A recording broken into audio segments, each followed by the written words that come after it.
Welcome to the Fallible Man Podcast, your home for all things man, husband, and father. A big shout out to the Fallible Nation and a warm welcome to our first time listeners. My name is Brent, and today we're talking about balancing theory versus practice. In the first part of the show, guys, we're going to talk about the things that keep us in that theory planning phase of life and prevent us from taking the action that we need to take to really thrive in our life. In the second half of the show, we're going to get into the rewards of taking action and executing your plans. And then we'll wrap it up with balancing the two out just a little bit. So without further ado, guys, let's get into the show. Here's the million-dollar question. How do men like us reach our full potential and grow into the men we dream of being while taking care of our responsibilities, working, being good husbands, fathers, and still take care of ourselves?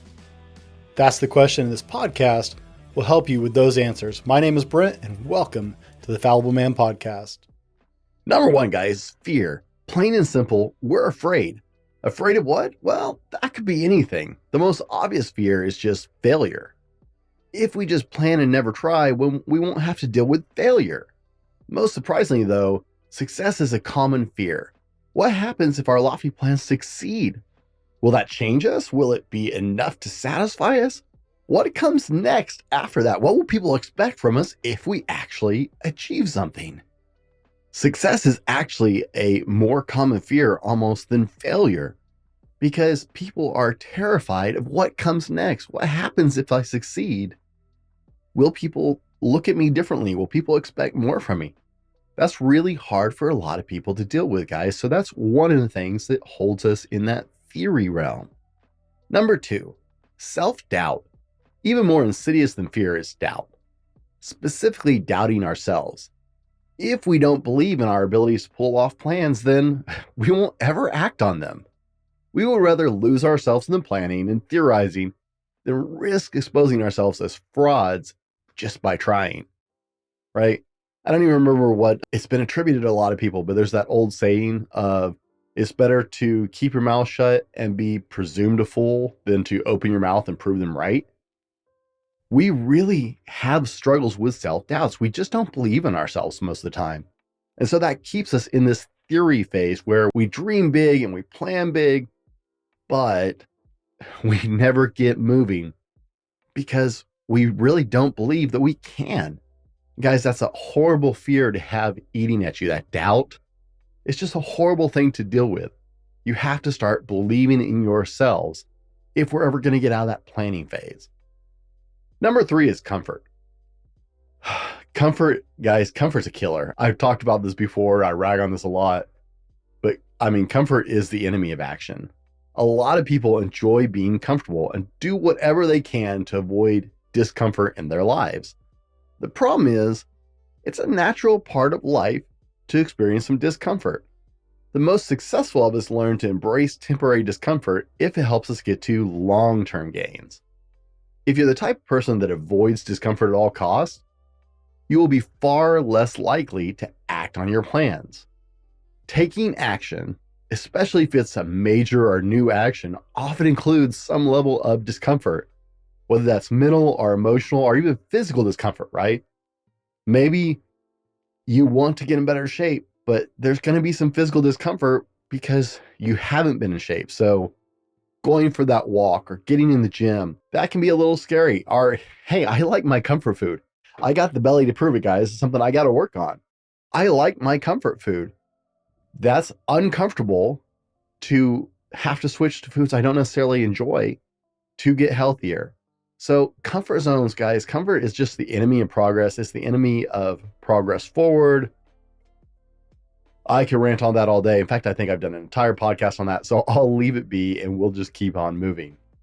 Number four, it's fun.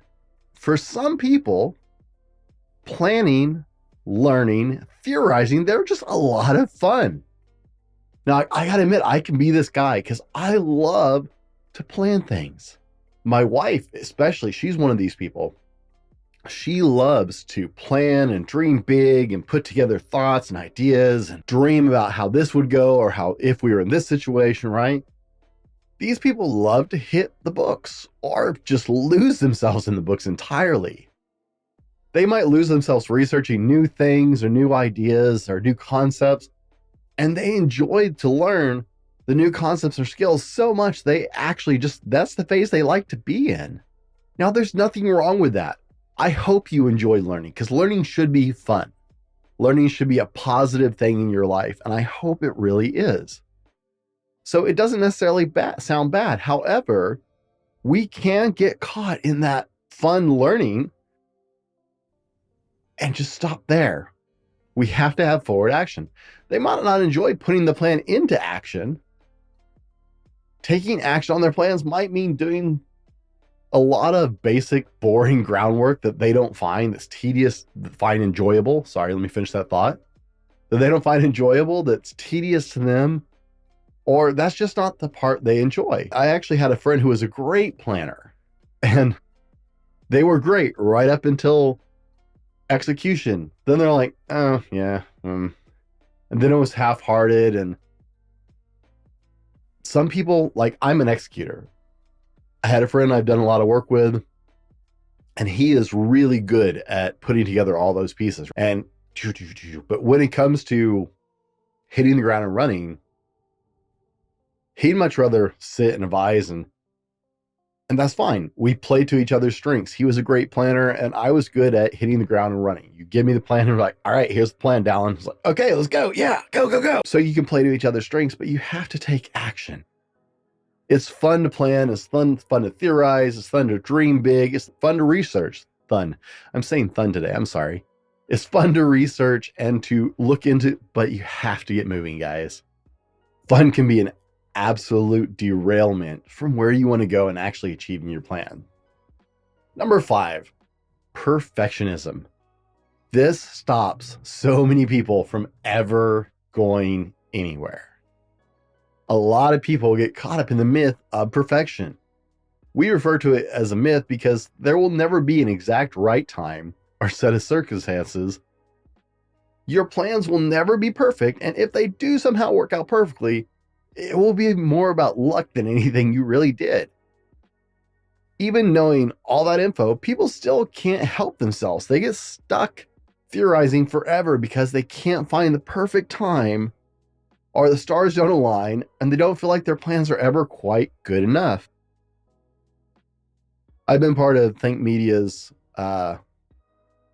YouTube training program for a while, and I love Think Media. They put out great information if you want to be a YouTuber. That's why I went there. That's why I watch a lot of their stuff, is they help me with my YouTube channel.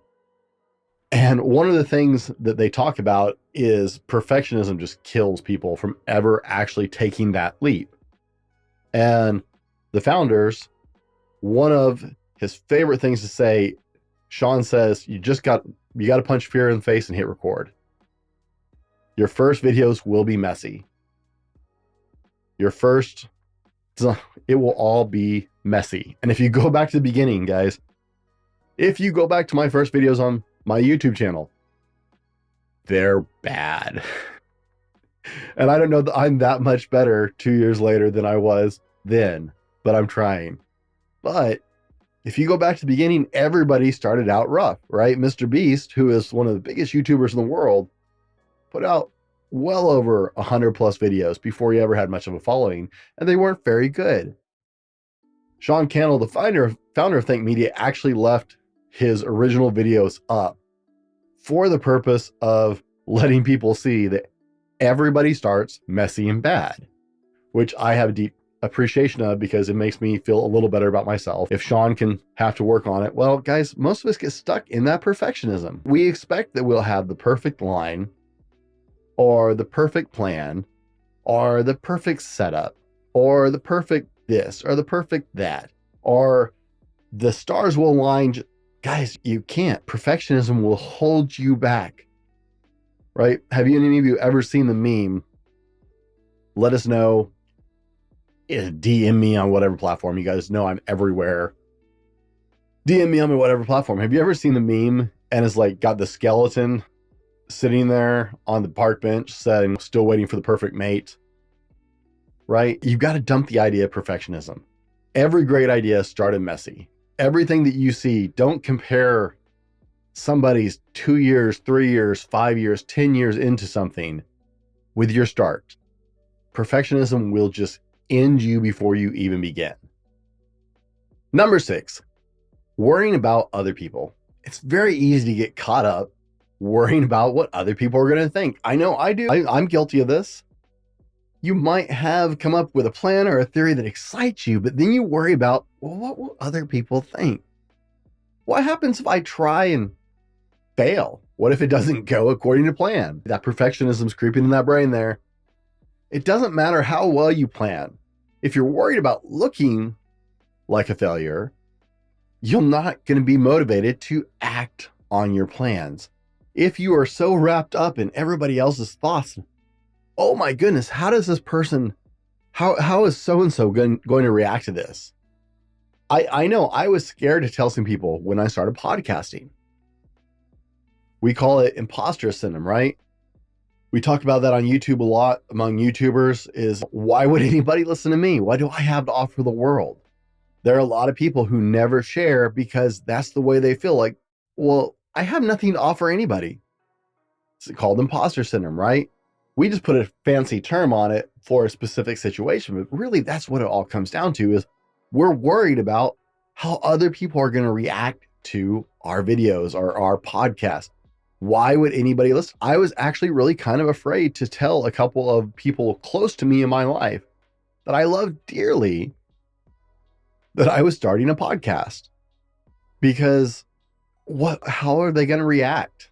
Are they going to laugh at me? They're going to be like, yeah, but as you, what do you have to say? I was really scared to share that with some people who are very close to me because I was afraid of their opinion. So I actually I got almost a year and a half into my podcasting career before I ever even told some people I had a podcast. Worrying about other people is a very valid issue that interferes with you getting to that action phase and just locks you into the theorizing, planning phase. And so it's something you have to get a handle on. Worrying about other people is never going to benefit you. It's never going to make your life better. And I know it's hard. But if that's you, we need to work on getting out of that, okay? Number 7, bad experiences in the past. Life is rarely a smooth ride. Most of us have dealt with bad experiences in our past. The problem comes when we let those past experiences define our current life. And I've seen this on so many levels, and this plays out on so many different levels, way past what I can probably even imagine. If you had big dreams and plans in the past and acted on them, then failed, you might be a little gun shy to try it again. Often we won't act on our plans because they remind us too much of past failures. Guys, this happens with everything, right? A lot of people have skeletons in their closet, things that haunt them, bad experiences, whether it's with trying to start something new and succeeding or failing, or whether it's with relationships, or whether it's with work experiences. A lot of us have bad experiences that often influence our current world. Those can hold us back from so much possibility, right? How are you supposed to move on to something new when you're letting that past define you? And that's the same thing with launching anything new. As you theorize, as you come up with new plans and new dreams and new goals, and they're beautiful goals, that creeps in there and you're like, the last time I put myself out there, it didn't turn out like I planned. Or maybe it even wasn't a bad experience. Maybe it was a mediocre experience. And you're like, I thought I had this together and I planned and I put together and I worked hard and it still ended bad. Or just still didn't go anywhere. You have to stop letting bad experiences define you and hold you in that planning, theorizing zone, because it will just lock you up and twist you up inside. And you will get bitter because you won't chase the things that are important to you in your future dreams. Number 8.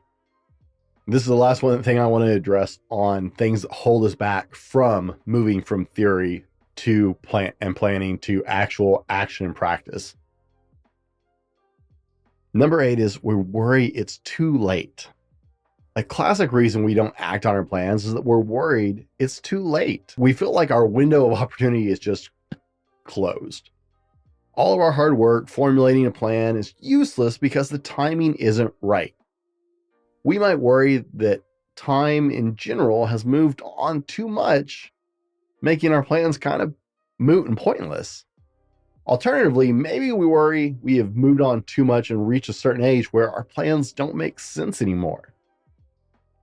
People spend their whole lives dreaming about the future, but by the time they get the pieces in place to follow some of those dreams, they're like, well, I'm 40 now. That doesn't make any sense. This happens a lot in the YouTube community where people are worried that it's too late to start a YouTube channel. That ship has sailed. You can't start on YouTube and be successful anymore. It doesn't happen, right? This happens all the time in business. I know I put together plans, and my wife and I were trying to figure out how to put together funding because we're new to trying to do a business. And we had this great idea for a bakery, right? We're going to open this bakery, and we had a good location picked out and a good plan put together. And we kept struggling to try and figure out how to make financing work because we didn't know anything about business. Well, in that time period, our local grocery store actually completely redid their bakery and like tripled its size and started producing some of the best donuts in the county, if not the best donuts in our county, maybe farther. It's great donuts there. And a little bakery that handled everything else opened up in a not as good of a spot as I think as we picked, but they opened. And all of a sudden, all of our plans were like, well, this town that we live in factually is not big enough to have that many bakeries.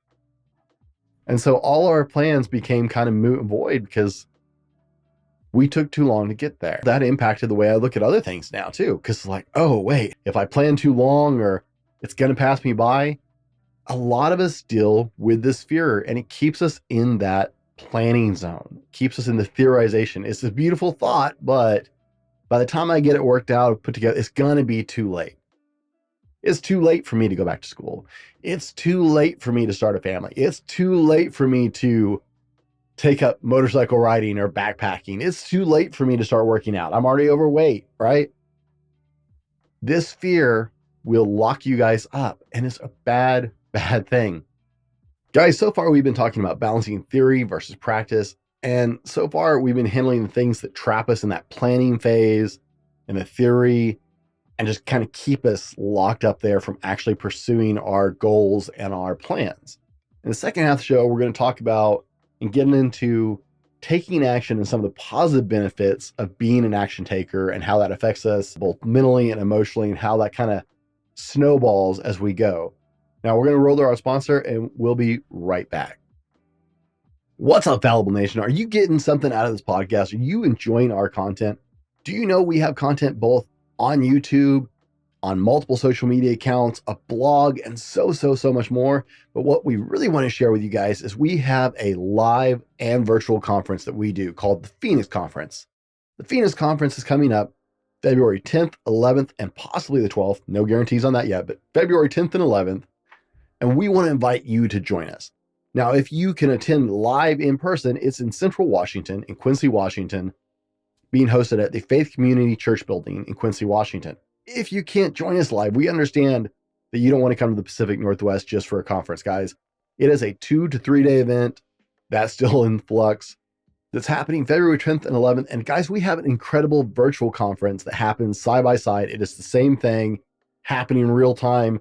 We're just running around crazy, making sure that you are getting both incredible experiences in person and virtually. We have incredible speakers like Oliver Marcel, Jim Fuller, Di Manuel, and we just added to the venue David Pascalone. Guys, we're absolutely excited about this event. Tickets are on sale now on www.thefallibleman.com/thephoenix. Early bird pricing is up, guys, but it is running out of time on the early bird tickets. I can only do so many of those. Get your ticket both in person and virtual, www.thefallibleman.com/thephoenix, and join us for the Phoenix Conference 2023 as we focus on man on a mission. What is your telos? What is your purpose? Because to live your best life, You have to move in the direction of the purpose that you were intended for. And that's what we're here to do, is to help you find that and walk that path.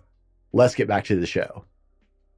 And we're back, guys. We're here today discussing theory versus practice and balancing the two. We already talked in the first half of the show about the things that prevent us from moving out of that theory stage and that practice state, out of that theory stage and planning into actual action. We talked about 8 factors that tend to hold us back from moving into that. So if you missed the first half of the show, be sure and jump back and identify some of the things that might be holding you back. And then you can search the rest of our catalog to find help on how to move past those things as well. In this half of the show, we're going to get into the benefits and rewards, both mentally and emotionally, to actually taking action and pursuing those plans and putting them into practice. So, number 1, guys, satisfaction. Many people argue that satisfaction is even better than happiness. Truly feeling satisfied is a wonderful feeling. We can only feel it if we're taking action and reaching our goals. The more action you take in life, the more satisfied you're going to feel. And accomplishing those goals will leave that satisfaction as just this well of energy in your heart and in your mind. You will feel completed, more saturated. Like it's hard to describe, but you can't enjoy that satisfaction without knocking things off that list that you've been carefully planning.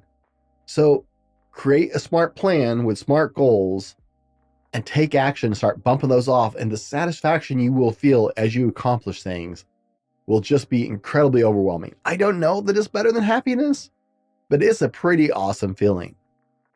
Number 2, you accomplish more. I mean, that should be a foregone conclusion, but in case it didn't occur to you, that's fine. When we act on our goals, we accomplish more, thus leading to more feelings of satisfaction and more feelings of pride in ourselves. Planning and theorizing they are important. Don't misunderstand. I'm not trying to take out the validity and importance of those stages. You need to have a good, solid plan. But we won't accomplish anything unless we put those plans into practice, right? We have to exercise and execute on our planning. Otherwise, it's just a really great dream. Tell me in the comments, how many of you have struggled with having a list of great dreams that never left your mind or the notebook page? I know I have. I've had so many dreams and ideas that I thought, man, this would be a good idea. This would be an awesome idea. And they never left the page, right? I planned, I theorized, but I didn't have enough confidence in myself to try and move forward. I didn't think I knew the best. I didn't think I had the perfect plan. And there were so many things that never left the starting gate because I just didn't go past the theorizing stage. You can accomplish more always by acting on your plans and moving forward on those goals than if you don't. It should be a simple truth, but for some reason, we all struggle with that, including myself. Number 3, actions lead to motivation. Many people spend a lot of time trying to find their motivation to attempt something. Even people with the best laid plans and theories can find it really hard to get motivated to get started. The thing is, taking action is what leads to motivation, not vice versa. You don't get motivated by thinking about doing something. You get motivated when you start doing something. Taking a small, simple step helps us build momentum and find the motivation we're sorely lacking. I can tell you there have been a lot of days where I did not want to go to the gym. I was sore, I was tired, I had a lot to do, and I just was not motivated to work out. Well, it's amazing. I get to the gym, I get about 5 minutes in, 10 minutes in, and I'm like, oh yeah, I'm feeling good. I've had some of my best workouts on days where I just did not feel motivated to go to the gym, but I went anyways out of discipline. And that launched into an incredible workout because I actually took action and that motivated me into a better workout. Number 4, you gain life experience. We miss out on a lot of life experience if we're stuck in the theoretical stages and never put our plans into action. When we put our plans into action, we get to learn a lot. We learn from the failures, we learn from the successes, we learn from the entire experience of taking action. This kind of life experience is only possible if you put your carefully laid plans into practice, because there are certain things that you only learn once you. I talk about the difference between education, like intellectual knowledge, and wisdom and practical knowledge all the time. I may not always term it that way, but I have very strong feelings about it. I know a lot of people who have a lot of intellectual education, and because they went to college and they study these things, but they've never actually set foot in that trade or in that profession. And I know a lot of people who never went to school, but they started at the bottom and worked their way up. And those people go get things done, because there are certain things you have to learn. Now, those intellectually educated people, there's nothing wrong with that. As you go through the process, you're going to get even smarter, because you may have that intellectual knowledge, but once you start adding that practical knowledge, it'll create a beautiful blend that will make you really good at what you do. But you're going to have to learn on the ground some, because there's just certain things about everything, every experience, every profession, every job that comes with actually putting feet on the ground and getting the experience. Number 5, what's next? Now, this may seem strange, but from actually putting into practice your planning and your theory, you get a whole nother level. And that is, what is our first thought after accomplishing something? For many of us, the first thought is, what's next?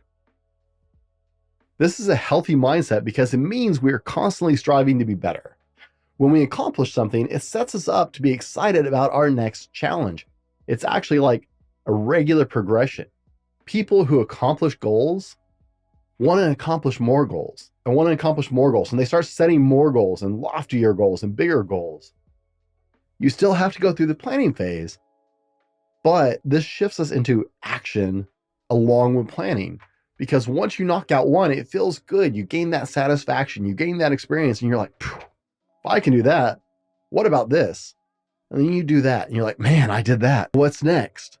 And you start dreaming bigger, and you start inspiring yourself, because you start believing in yourself. So that what's next mindset is really, really valuable. Number 6, you inspire people close to you. One of the best motivators I found in my life is I like to encourage other people. I like to walk alongside other people. Becoming someone that takes action doesn't just benefit you. It doesn't just benefit me if I take action. Putting our plans into practice will help motivate other people around us. That might be friends, that might be loved ones, that might be coworkers.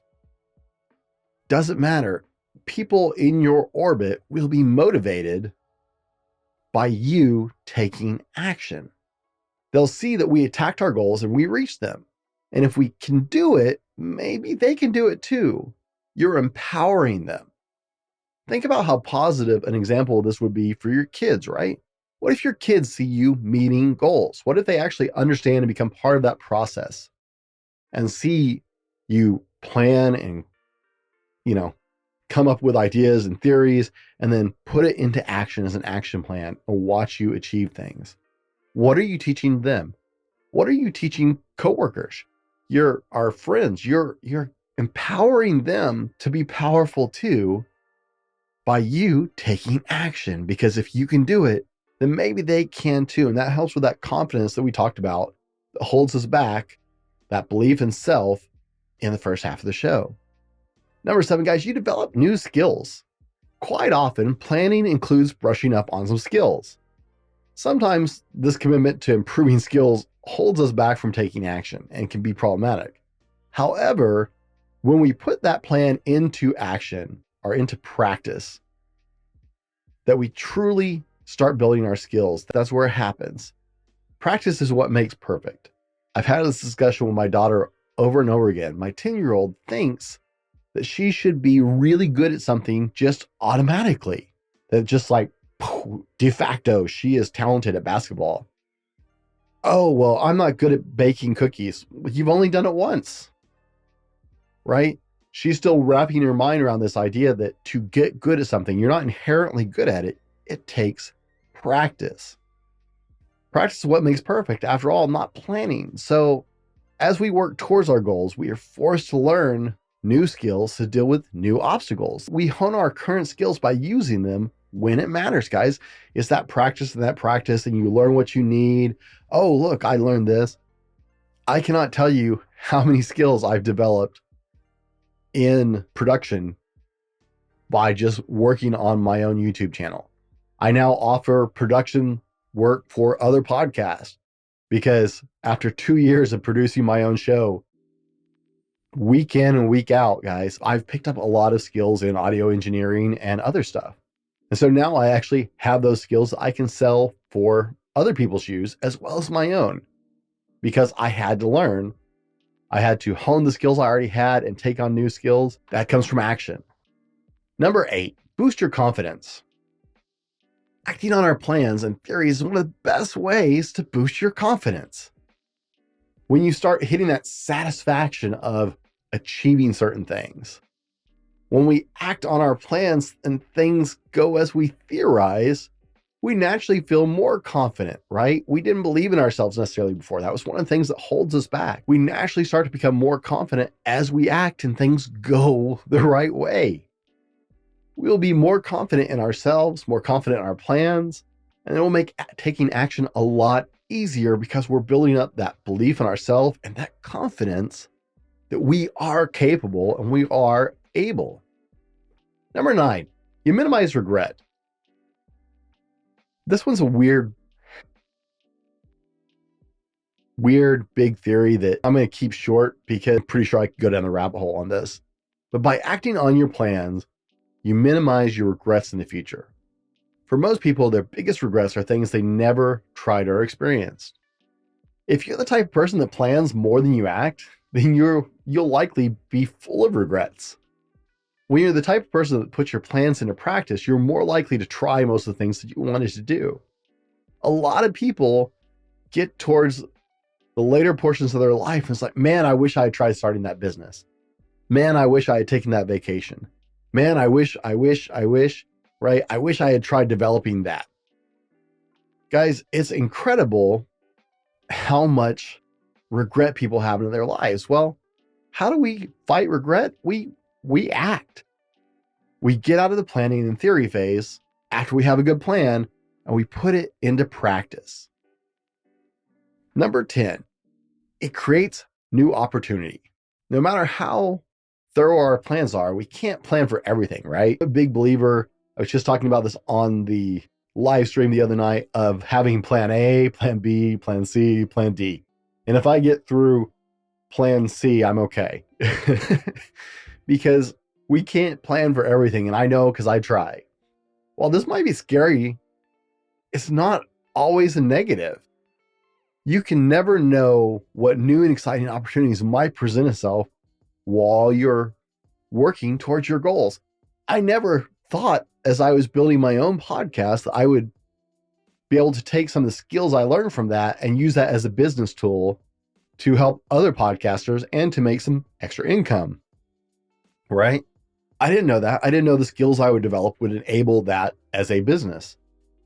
I didn't know that the skills and experiences I developed being a podcaster would help me to put on a live conference. And some of the people I would work with, some incredible people I've met all over the world. If you've been following the podcast, you know I've talked to guys in Scotland and Australia and South Africa and England. It's just been really cool. And guys all over Canada and America. It's been super incredible because I met these people and opportunities have come out of that to do other collaborations. And that's what happens when you act. You get new and exciting opportunities that you may not have planned on, but it may be exactly where you need to go and you just know it until it fell in your lap. Now, guys, if you're struggling With balancing theory versus practice, what you need to do is iron out a system to keep you accountable to yourself. This can be done by setting different boundaries, deadlines, and systems, such as I can only work on one long-term goal and one short-term goal at a time and can't start another one until that's done. So shut off that, planning phase. Okay, I have to finish this task, right? I'm really bad about starting a bunch of stuff and only getting some of it done. So let's limit how much I can start, right? Or setting a deadline on the planning stage. Like, okay, this is a mid-sized goal. So 1 week of solid, dedicated, focused planning, and then I have to start. No more planning after that, right? Review, sure, but no more planning after that. Or you can gauge a protocol like the wedge system to use to guide you through the process. The wedge system is W, what and why, E, establish goals, D, decide what matters most, G, go with milestones, or E, engage in reflection. Now, for a complete breakdown of the wedge system, because that's a whole nother podcast, guys, what you actually need to do is check out our blog on our website on Friday this week. I have a complete breakdown of what the wedge system is, how it works, and how you can use it to help balance theory versus practice. On my website, on the blog on Friday, you guys will be able to then actually just see that instead of me trying to explain it verbally. You can actually see the acronym and see how it breaks down, and that will give you a much better solution than me trying to explain it verbally over the podcast. But check that blog out Friday. Guys, if you're having problems balancing it, you need to identify the things that are keeping you from going forward. And we went through those. Go back to the first half of the show. We went through 8 of the most common things that keep us in that theory planning zone. Identify what those weaknesses are in your own life, and then seek solutions. Like I said, look through my catalog. If I haven't covered it yet, contact me and we'll do a show on that next. But guys, identify those weaknesses. Look at other coaches if you need to, or whatever. That's fine. It's not going to upset me. But identify those. Get that in check. Set boundaries, right? Set deadlines so you have to take action. And start moving forward. You need to put into practice, or you will live a life where you struggle with regrets at the end, and nobody wants that. Guys, we want to come alongside you here at The Fallible Man on your journey as man, husband, father, wherever you are, and help you as you walk along, because we're trying to get to our best selves. We're seeking our purpose and becoming the best version of ourselves. And I think that's why you're here. If we can serve you in that way, I have coaching services. I have other venues besides the podcast. Find us wherever we are. We would love to come alongside you as part of the Fallible Nation and encourage you. You can jump on memberships on my website.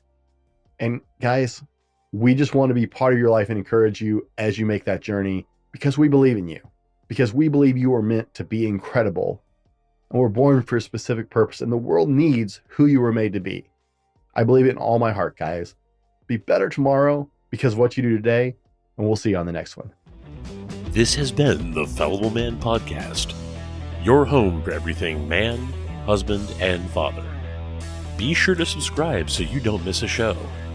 Head over to www.thefallibleman.com for more content and get your own Fallible Man gear.